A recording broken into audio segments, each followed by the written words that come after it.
El título del sermón de esta mañana es Nadie puede impedir la salvación del Señor. ¿Cuántos somos conscientes de esa verdad? Nadie puede impedir la salvación del Señor. Todos nosotros somos conscientes que Dios es omnipotente. Somos conscientes que Dios es soberano y por lo tanto Él siempre va a cumplir sus propósitos y esos propósitos no pueden ser frustrados, no pueden impedirse, sino que siempre Dios cumplirá esos propósitos conforme a su voluntad. Sin embargo, en algunas ocasiones somos tentados a dudar de esa verdad. O muchas veces podemos tener esa certeza, pero cuando vienen situaciones difíciles a nuestra vida, a veces dudamos de los propósitos de Dios, dudamos de la voluntad de Dios. O cuando no encontramos respuestas, o cuando estamos atravesando circunstancias difíciles y de prueba. Pero las promesas de Dios son reales. Su voluntad es verdadera y no debemos de dudar. O en algunos momentos, no sé si a usted le ha pasado, pero como creyentes somos tentados a dudar, no de las promesas de Dios, no de la voluntad de Dios, sino de esas promesas aplicadas a nuestra vida. Y a veces pensamos en que las promesas de Dios se cumplen en otras personas, pero en nosotros no. Y cuando deseamos que Dios obre, por ejemplo, en un familiar, en una persona cercana, le proclamamos el Evangelio, le invitamos a la iglesia y vemos que aparentemente no pasa nada. Hay momentos donde llegamos a dudar si Dios quiere obrar y hacer su voluntad o no. Hoy retomamos nuestra serie de Hechos. Si recuerda, el título de la serie es Hechos y me seréis testigos. Estamos estudiando el libro de Hechos y el texto de esta mañana tiene los argumentos necesarios para que cada uno de nosotros podamos ser convencidos en que debemos servir a Dios confiando en que Él cumple sus propósitos. Hermanos, yo anhelo en esta mañana que si hay una verdad que debe de quedar en nuestros corazones hoy, es esta. El reconocer que debemos servir a Dios confiando que Él cumple sus propósitos. El texto de esta mañana es Hechos, capítulo 13, si recuerda, nos quedamos en el capítulo 12. Y este día vamos a meditar en los primeros 12 versículos. Hechos 13, versículo 1 al 12. Le pido que lo busque, recuerde que no va a aparecer en pantalla, tiene que buscarlo en su Biblia. Hechos 13, del 1 al 12.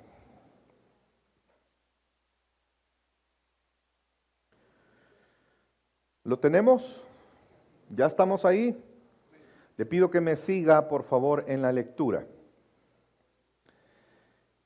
En la iglesia que estaba en Antioquía había profetas y maestros. Bernabé, Simón llamado Níger, Lucio de Cirene, Manahem, que se había criado con Herodes el tetrarca, y Saulo. Mientras ministraban al Señor y ayunaban, el Espíritu Santo dijo: apartadme a Bernabé y a Saulo para la obra a la que los he llamado. Entonces, después de ayunar, orar y haber impuesto las manos sobre ellos, los enviaron. Ellos, pues, enviados por el Espíritu Santo, descendieron a Seleucia y de ahí se embarcaron para Chipre. Llegaron a Salamina, proclamaban la palabra de Dios en las sinagogas de los judíos y tenían también a Juan de ayudante. Después de haber recorrido toda la isla hasta Pafos, encontraron a cierto mago, un falso profeta judío llamado Bar Jesús, que estaba con el procónsul Sergio Paulo, hombre inteligente. Este hizo venir a Bernabé y a Saulo y deseaba oír la palabra de Dios, pero Elimás, el mago, pues así se traduce su nombre, se les oponía tratando de desviar de la fe al procónsul. Entonces Saulo, llamado también Pablo, lleno del Espíritu Santo, fijando la mirada en él, dijo: tú, hijo del diablo, que estás lleno de todo engaño y fraude, enemigo de toda justicia, ¿no cesarás de torcer los caminos rectos del Señor? Ahora he aquí la mano del Señor está sobre ti. Te quedarás ciego y no verás el sol por algún tiempo. Y al instante niebla y oscuridad cayeron sobre él, e iba buscando quién lo guiara de la mano. Entonces el procónsul, cuando vio lo que había sucedido, creyó, maravillado de la doctrina del Señor. Cuando nosotros leemos esto, hermanos, podemos encontrar argumentos necesarios para creer que debemos de servir a Dios confiando que Él cumple sus propósitos. Cuando vemos el contexto de lo que nos narra este pasaje, podemos encontrar dos puntos importantes en esta narrativa que nos hacen afirmar que debemos de servir a Dios confiando a que Él cumple sus propósitos. Hay dos puntos importantes que podemos extraer de esta narrativa. El primero de ellos es que el avance del Evangelio se da a pesar de la oposición. Y esto no solamente lo vemos en este texto, sino que lo hemos venido viendo de forma sistemática en la narrativa de Lucas, en el libro de los Hechos. Si recuerda, vamos a ir un poco más atrás al capítulo 12, pues ya tenemos 3 semanas que no estamos en la serie, y quisiera recordar, y probablemente algunos de ustedes no estuvo en ese sermón, en el capítulo 12, Lucas narra cómo la iglesia estaba avanzando a tal punto que se había constituido una iglesia en la ciudad de Antioquía. Se forma una iglesia que iba a comenzar a ser un centro importante para la logística, si lo queremos llamar así, de la iglesia misma. Por otro lado, en Judea, Herodes, el tetrarca, para beneficio suyo, si usted recuerda, por medio de la muerte de Jacobo, él buscaba agradar a los judíos. Y al ver que eso fue agradable a los judíos, también toma a Pedro y se lo lleva preso. Vemos que la iglesia se reunió en la casa de María, que es precisamente la madre de Juan Marcos, que es el mismo Juan que vemos en la narrativa de hoy, que se va con Bernabé y Pablo, que por cierto es el autor del Evangelio de Marcos. Y la iglesia se reunió para orar por la liberación de Pedro. Y si usted recordará en la narración, Dios libera de forma milagrosa a Pedro.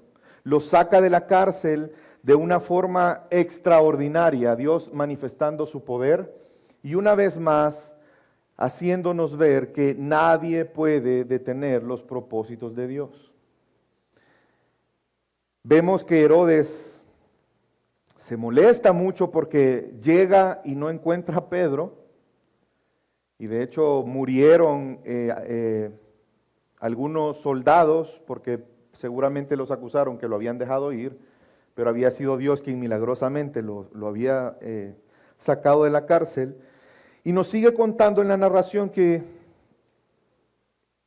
Herodes se creía un rey, y no cualquier rey. De hecho, si usted recuerda, había una hambruna en ese tiempo. Y Herodes estaba disfrutando, creyendo de que de él dependía el bienestar de ciudades como Tiro y Sidón, porque habían personas que habían llegado a buscarle a él. Vemos que él se viste un día con vestidos reales y da un discurso a la gente. Y se empezaba a escuchar voz de Dios y no de hombre. La gente estaba gritándole a Herodes que él no era un hombre, que lo que él estaba diciendo, lo estaba diciendo no un hombre, sino Dios, un Dios. Algo que a Herodes no le molestó, pero a Dios sí le molestó. Y Dios envía un ángel y el ángel toca a Herodes y dice la Biblia que Herodes murió comido por gusanos. Ese gran rey que en su orgullo creía que él podía depender, mantener, sostener el bienestar de pueblos, que él creía que él tenía el poder para establecer quién debía morir y quién no, y que él podía utilizar todas las cosas para su propio beneficio, inclusive el orgullo de querer robar la gloria que solo a Dios le pertenece, terminó muerto, comido por gusanos. Ese que se oponía al Evangelio. La pregunta que podemos hacernos es, ¿qué pasó con el Evangelio? Pues el Evangelio siguió avanzando. Y vamos a retomar los últimos versículos del capítulo 12, que es el contexto del texto que leímos en esta mañana. Acompáñenme, capítulo 12, versículo 24 y 25, los últimos dos versículos. ¿Y qué dice la narración? Pero la palabra del Señor, ¿qué pasaba con ella? Crecía y se multiplicaba. Y Bernabé y Saulo regresaron de Jerusalén después de haber cumplido su misión, porque recuerden que ellos llevaron una ofrenda de la iglesia de Antioquía a la iglesia de Jerusalén por la hambruna que había, llevando consigo a Juan, también llamado Marcos, Juan Marcos, el autor del Evangelio de Marcos. Mi amada familia, nadie puede detener la salvación del Señor y sus propósitos. No solo en el capítulo 12 de Hechos, sino que es algo que vemos en la narración de toda la historia. El Evangelio siempre ha tenido oposición. Dios ha tenido oposición desde el momento en que el pecado surge en Satanás y el pecado llega al mundo a través de Adán. A partir de ese momento ha surgido siempre una oposición en contra de Dios y del Evangelio. Vemos que en el transcurso de la historia, antes de que Dios se encarnara en la persona de Jesús, ha habido oposición, inclusive adentro de aquellos que eran el pueblo escogido de Dios. Hemos visto la historia de oposición. Cuando Jesús se encarna como hijo de Dios, como hombre, su ministerio tuvo oposición. Hubo una férrea oposición al ministerio de Jesús, al Evangelio, a la verdad del Evangelio. Y esa oposición sigue estando hasta este día. Seguimos viendo cómo hoy sigue habiendo oposición al Evangelio, sigue habiendo una avalancha de formas donde los hombres se rebelan en contra de Dios y su verdad. Pero la palabra de Dios seguía creciendo y multiplicándose porque Dios estaba obrando. No hay poder humano, no hay voluntad humana, no hay planes que puedan detener la voluntad de Dios. Y este capítulo inicia con algo interesante dentro de la historia del libro de Hechos.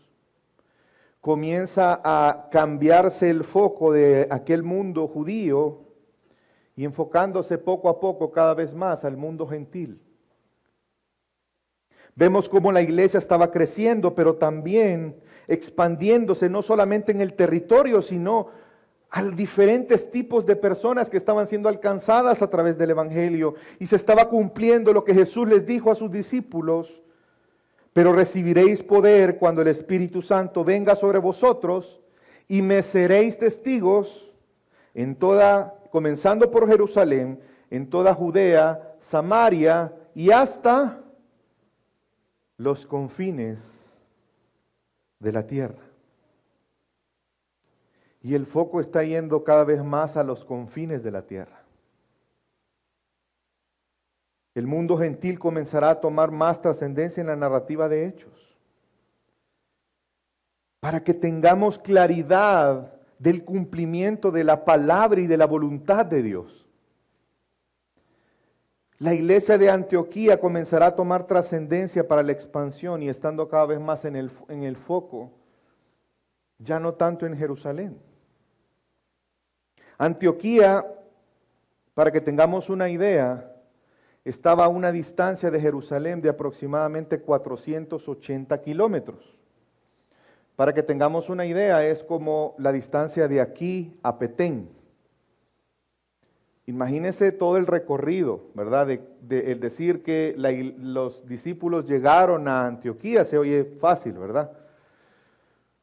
No habían avionetas, no habían buses, no había Uber.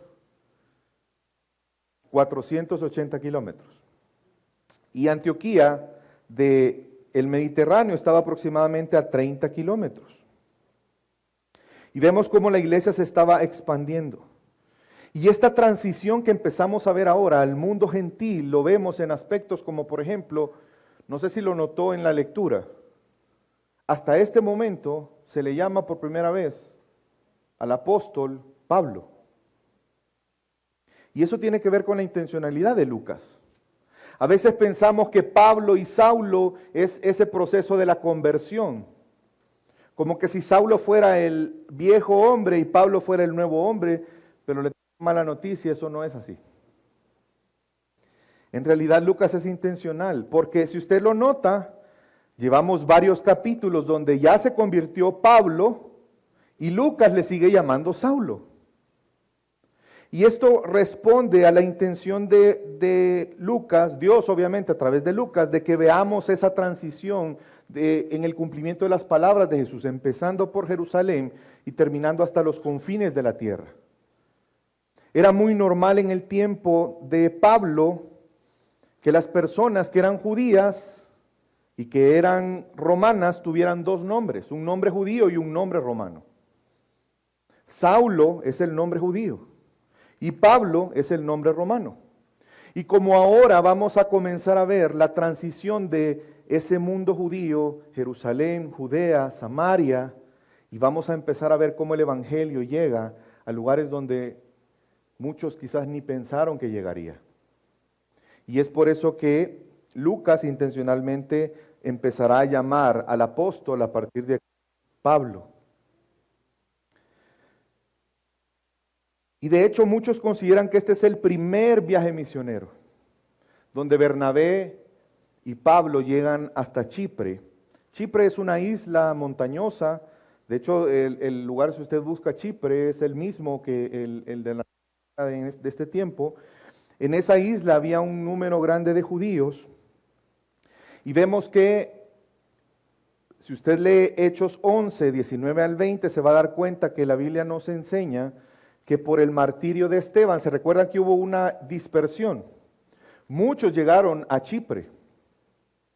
Es decir, que Dios estaba adelantando el trabajo con algunos discípulos yendo a Chipre. Pero después, quiero que leamos versículo 4 y 5 de Hechos, capítulo 13, y el versículo 6. Y ellos, pues, enviados por el Espíritu Santo, hablando de Bernabé y de Pablo, descendieron a Seleucia y de ahí se embarcaron para Chipre, para esta isla, llegando a Salamina. Salamina es una región dentro de la isla de Chipre. Esa isla tiene aproximadamente 130 kilómetros. Y dice la Biblia que llegando a Salamina proclamaban la palabra de Dios en las sinagogas de los judíos y tenían también a Juan de ayudante. Después de haber recorrido toda la isla hasta Pafos. Pafos era el otro extremo de la isla. Es decir que Pablo, Bernabé y Juan Marcos recorrieron toda la isla proclamando el evangelio. Eran 130 kilómetros de punta a punta. Y ante cada momento que hubo oposición, Dios obró de tal manera que cumplió sus propósitos. Hemos venido viendo cómo la iglesia estaba alcanzando regiones, pero cómo también la iglesia estaba creciendo. Si usted recuerda en los primeros versículos, habla de los líderes de la iglesia de Antioquía, que era una iglesia culturalmente distinta o variada en su cultura. De hecho menciona 5 líderes. Bernabé, que si usted recuerda, él era un levita que precisamente era de Chipre. Menciona a Simeón, que le apodaban el Negro, que probablemente era un africano de piel oscura. También Lucio de Cirene, que se cree que proviene del norte de África. Manahem, que fue un hombre criado junto con Herodes el tetrarca. Y Pablo, ¿verdad?, que era un judío de la ciudad de Tarso. Eso nos hace entender algo importante, que el evangelio no solamente estaba expandiéndose en territorio, sino estaba alcanzando a muchas personas, como Dios siempre lo quiso.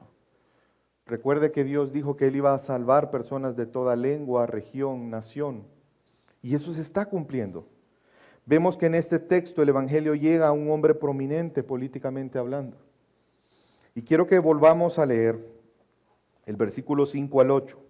Después de haber recorrido toda la isla hasta Pafos, encontraron a cierto mago, un falso profeta judío llamado Bar Jesús, que estaba con el procónsul Sergio Paulo. Este hizo venir a Bernabé y a Saulo y deseaba oír la palabra de Dios, pero Elimas, el mago, pues así se traduce el nombre, se les oponía tratando de desviar la fe al procónsul.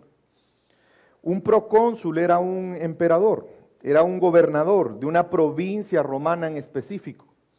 En este caso, él era el encargado de Chipre.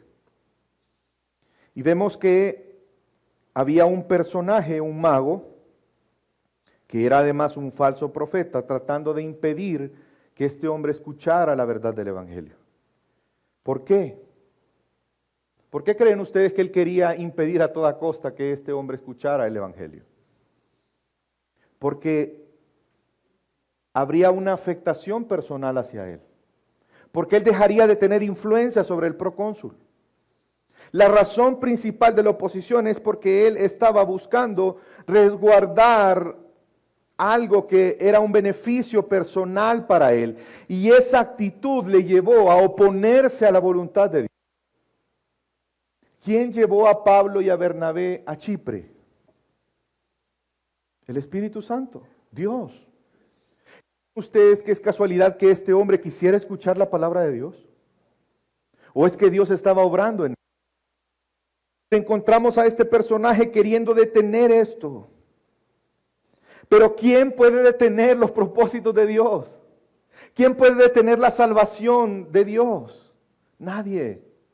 Y es por eso que Saulo o Pablo, lleno del Espíritu Santo, yo me imagino la mirada que le hizo, ¿verdad? Poniendo la mirada sobre él, esa mirada de láser, le dice: tú, hijo del diablo, que estás lleno de todo engaño y fraude, enemigo de toda justicia.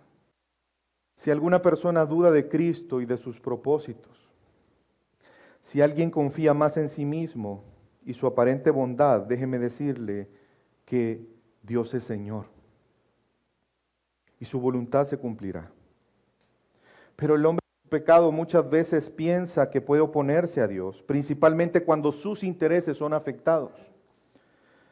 Muchas veces nuestros intereses en nuestra condición natural de seres humanos son intereses pecaminosos, contrarios a Dios. Y esto nos pone en una posición de estar enemigos de Dios, enemigos de toda justicia, enemigos de la verdad. Y vamos a vivir en engaño, en maldad, al punto de tratar de torcer los caminos de Dios. Inclusive llegar al punto de que los caminos de Dios pueden ser atractivos para nosotros, siempre y cuando estos beneficien nuestros intereses. Ya nos encontramos con otro mago con la misma intención. ¿Se recuerdan? Simón. Pero el hombre en su condición natural es así.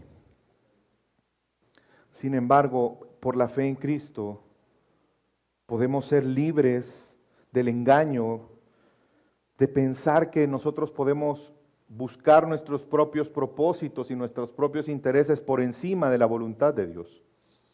Y no solamente eso, sino que por la fe en Cristo podemos cambiar de ser enemigos de Dios a convertirnos en hijos de Dios, dispuestos y procurando no solamente dejar el engaño, dejar la mentira, ya no ser esclavos de ella, sino que ahora caminar en la verdad de Dios. Pero es necesario reconocer esa condición delante de Dios. Es necesario arrepentirnos de nuestro pecado. Es necesario que el hombre comprenda que cada vez que ha buscado sus intereses por encima de Dios, está teniendo una pelea en contra de Dios.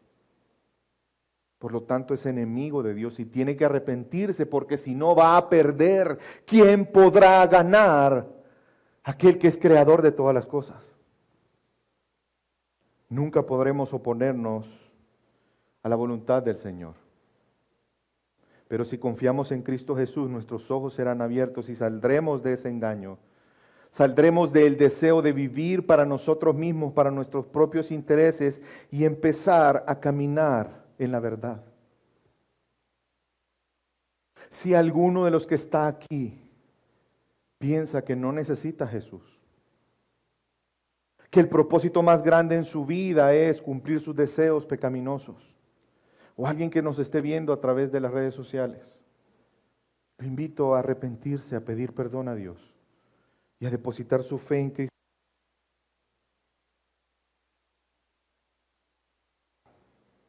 El camino del mago Bar Jesús y de todos aquellos que se han opuesto a Dios, una condenación eterna. O podemos, por el contrario, vivir para los propósitos de Dios. Oposición siempre habrá, amada familia, pero no tengamos temor, no tengamos temor. Dios siempre cumplirá sus propósitos. No dudemos al proclamar el Evangelio.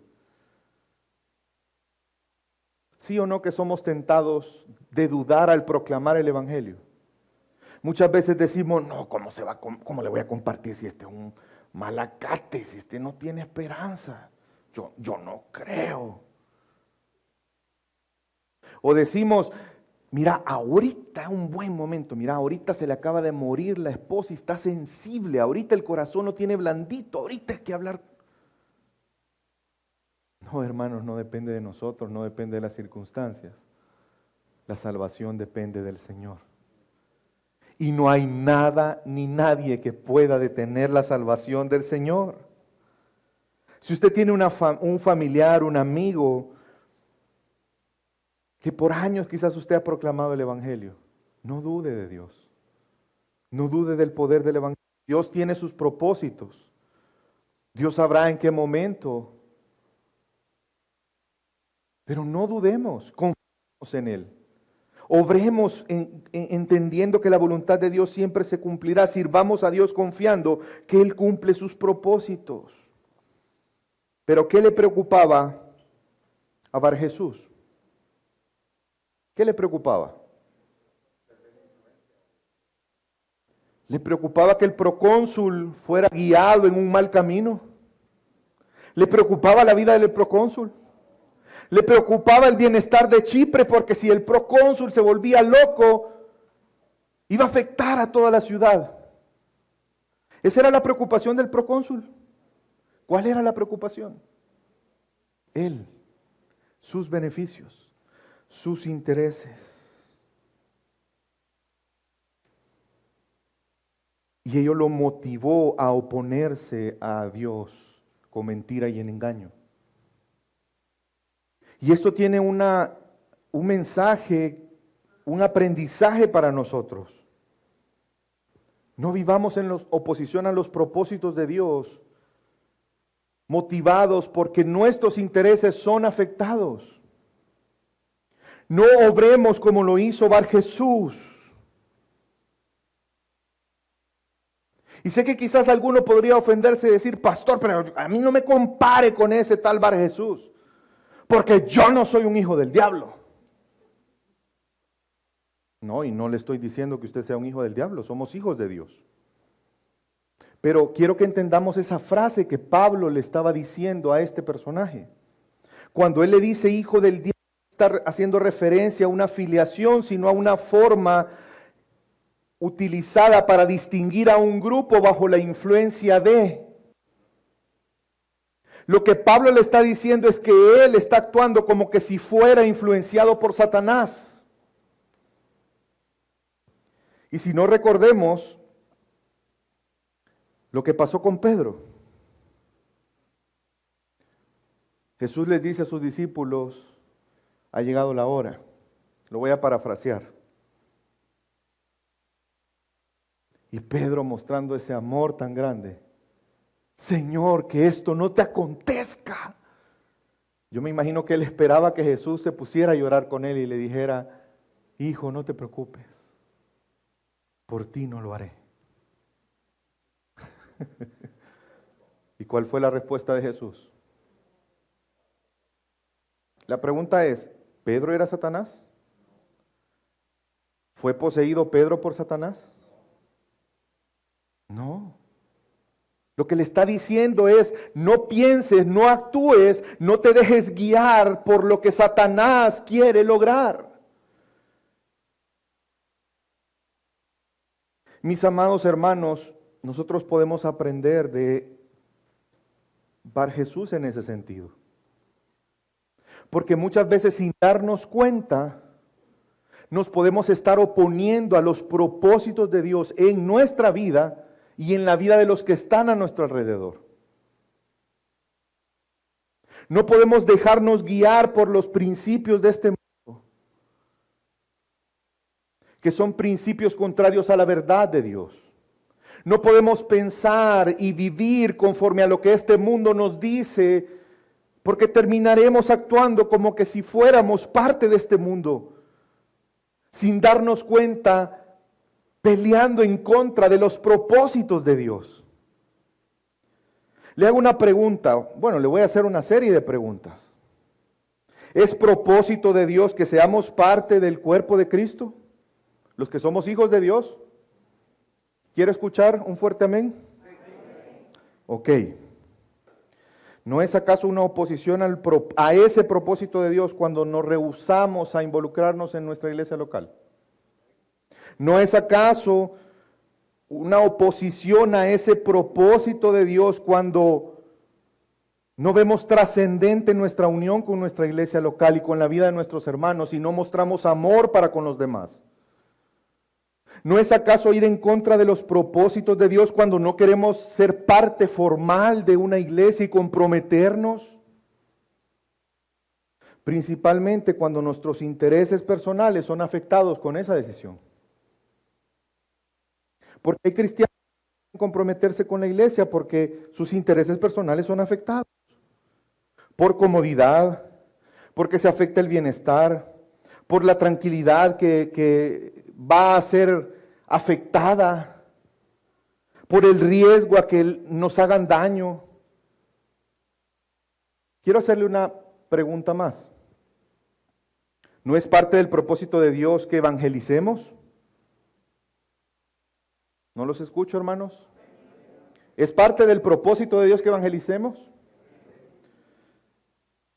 ¿Acaso no nos oponemos a ese propósito cuando no lo hacemos? ¿Acaso no nos oponemos a ese propósito de Dios cuando no es trascendente para nosotros proclamar el Evangelio a otros?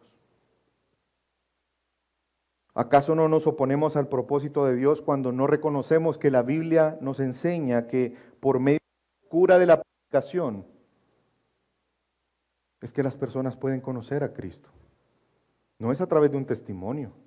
Me voy a portar bien para que los demás conozcan a Cristo. No, hermanos, no nos opongamos al propósito de Dios. Dentro del propósito de Dios, en su sabiduría, Él ha establecido que a través de la predicación de la palabra, las personas puedan conocer a Cristo.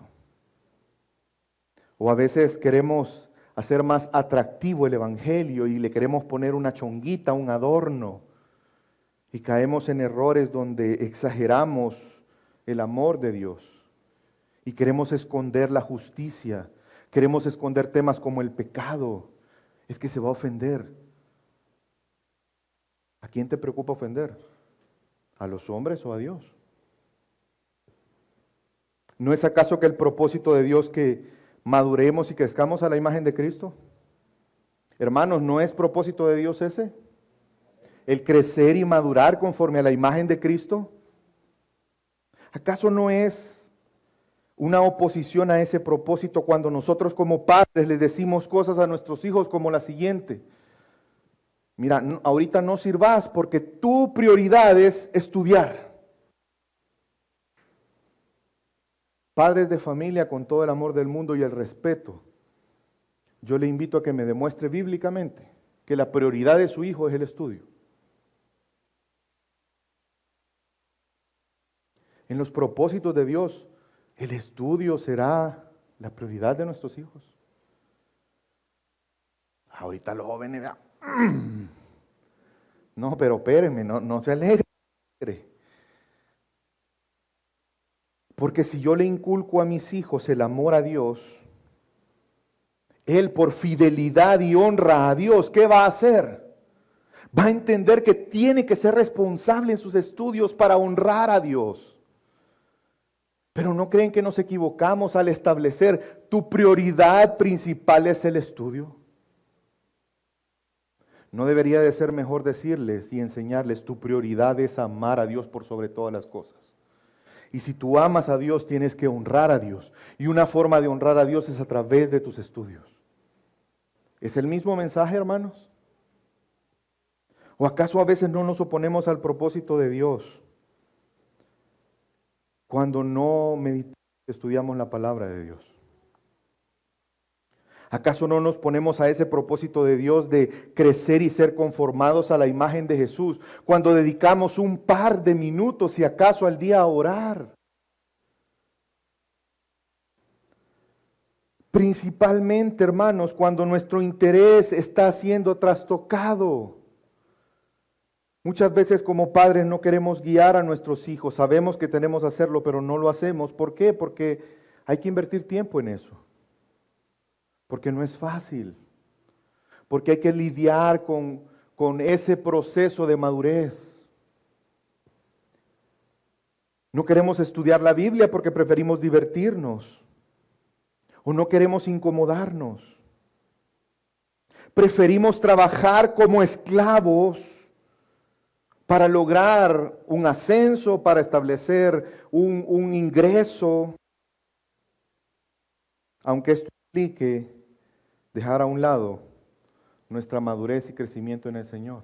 No servimos, no nos discipulamos, porque no tenemos tiempo. Porque estoy muy ocupado en mi trabajo. Y pensamos que eso es una muestra de responsabilidad. Y que Dios debería de aplaudirnos por ser tan responsable. ¡Qué responsable es mi hijo! ¿Ve? ¡Eso!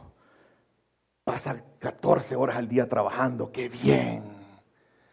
Pero no habla conmigo, no lee mi palabra, no se está discipulando, se congrega de vez en cuando.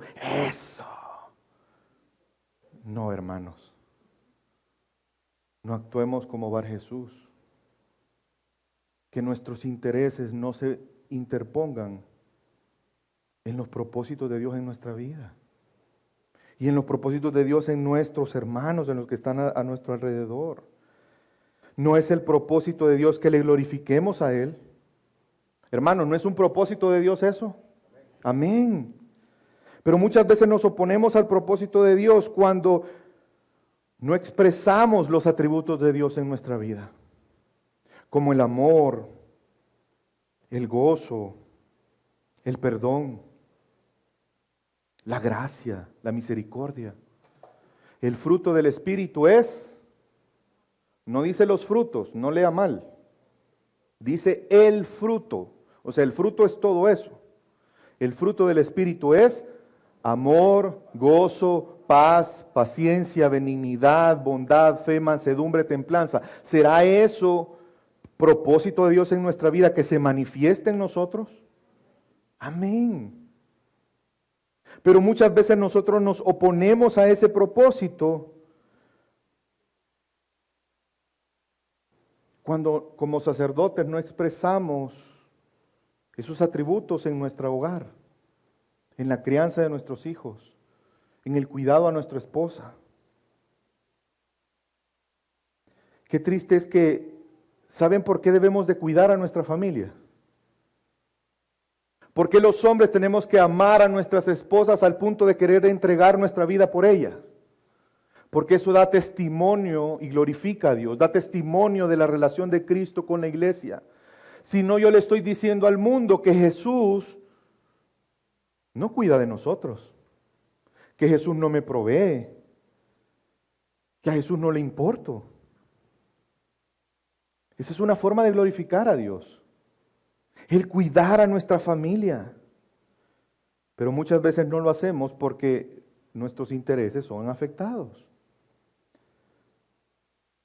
Muchas veces no perdonamos porque buscamos nuestra justicia propia. Es que Él no se merece, es que no me ha pedido perdón. Hermanos, y nosotros merecíamos el perdón. ¿Y será que Dios nos perdonó más de lo que nosotros debemos perdonar a otro? ¿Alguien podría habernos hecho más mal de lo que nosotros hemos hecho en contra de Dios? No estorbemos los propósitos de Dios en nuestra vida. No permitamos que la comodidad, que nuestras metas, nuestros deseos, nuestra codicia se interponga en los propósitos de Dios. Porque no hay nadie que pueda oponerse a los propósitos de Dios. Pero ¿sabe qué nos conviene? Mejor a la buena.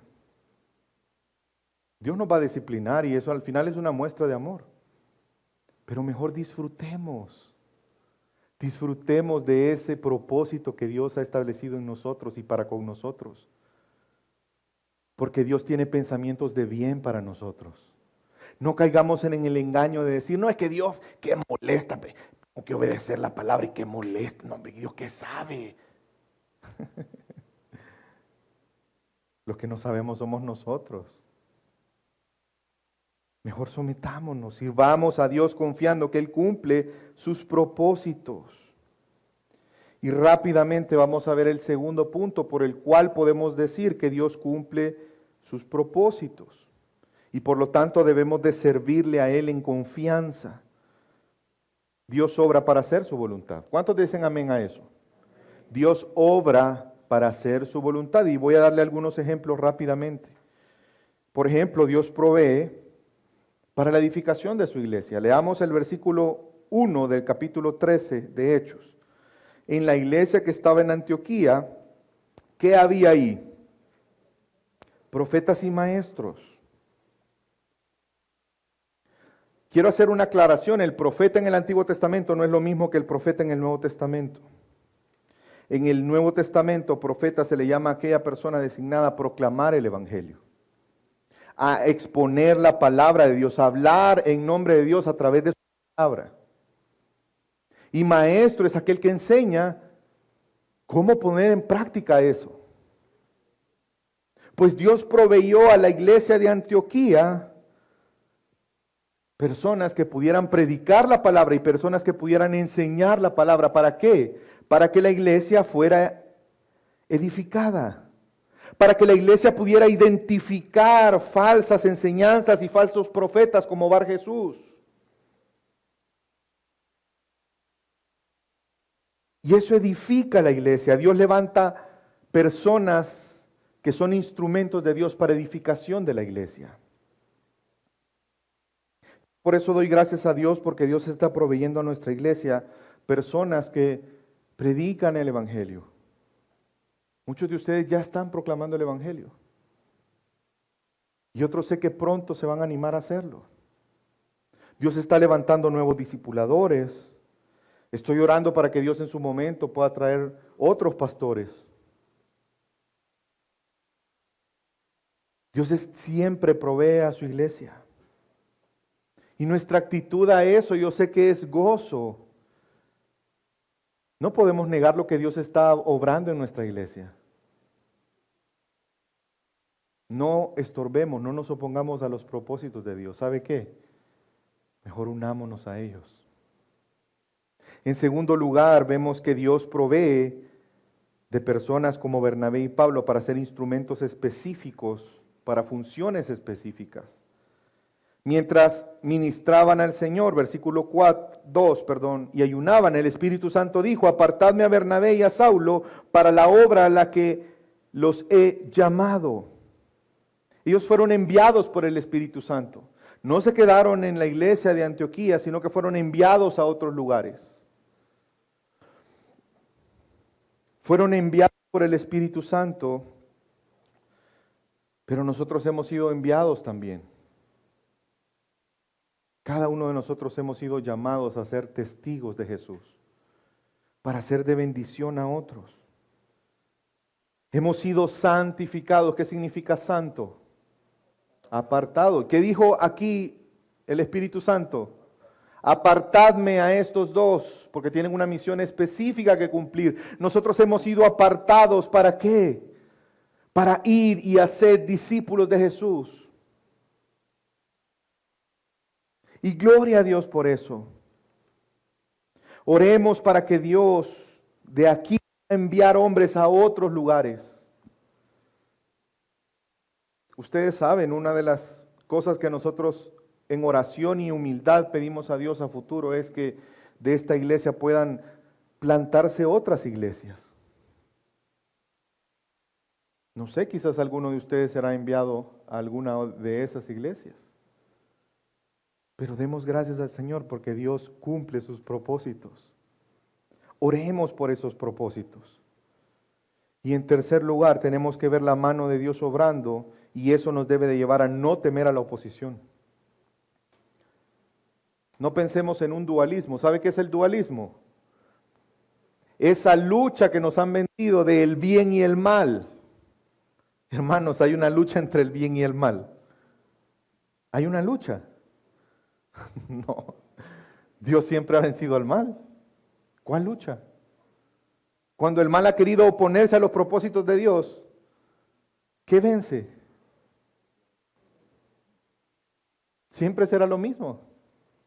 Por lo tanto, en confianza, creamos en los propósitos de Dios. Confiemos, proclamemos el Evangelio con confianza, sabiendo que no depende de nosotros, depende de Él. El Evangelio no es un paquín. El Evangelio no es una fábula, es decir, una historia que tiene una enseñanza. El Evangelio, mi amada familia, es poder de Dios para salvación. Proclamemos, aconsejemos y enseñemos a Cristo confiando en Él. No temamos a la oposición. Y al final, ¿qué pasó con la oposición y qué pasó con el procónsul? Leamos el texto. Entonces Saulo, versículo 9, también lleno del Espíritu Santo, quiero enfatizar eso, pero saltémonos al versículo 11. Ahora he aquí, la mano del Señor está sobre ti. Pablo, lleno del Espíritu Santo, le dice a este hombre, la mano del Señor está sobre ti. Dios está obrando. No es conmigo el problema, es con Dios. Te quedarás ciego y no verás el sol por un tiempo. ¿Y qué pasó con el procónsul? Creyó, maravillado de la doctrina del Señor. Nadie puede detener la salvación del Señor. Nadie puede detener los propósitos de Dios. En lugar de pelear en contra de los propósitos de Dios, mejor disfrutemos de ellos. Y que eso sea para alabanza de su gloria. Y sirvamos a Dios confiando que Él cumple sus propósitos. Vamos a orar.